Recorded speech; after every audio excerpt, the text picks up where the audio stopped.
बीड आणि परभणीत गंभीर घटना घडतात आणि महाराष्ट्राला गृहमंत्री नाही अशा शब्दात सुप्रिया सुळेंनी नाव न घेता देवेंद्र फडणवीसांवर निशाणा साधलेला आहे। तर बीड परभणीमधील घटनेची एसआयटी चौकशी करण्याची मागणी जितेंद्र आव्हाड यांनी केली आहे। कस्टोडियल डेथ्स हा एक अतिशय गंभीर ह्याची इन्क्वायरी झाली पाहिजे आणि पारदर्शकपणे राज्याला आणि देशाला कळलं पाहिजे की हे झालंच कसं।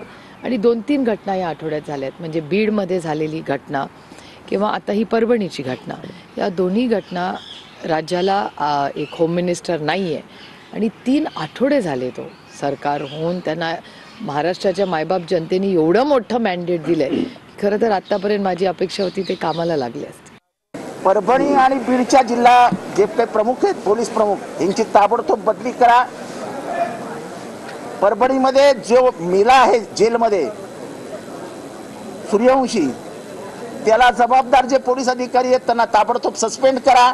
CID नाही, आम्हाला SIT हवी आहे। या दोन्ही गोष्टींमध्ये जज मार्फत चौकशी झाली पाहिजे आणि डे टू डे त्याच्यावर ऑब्झर्वेशन झालं पाहिजे, नाहीतर यांना न्याय मिळणार नाही।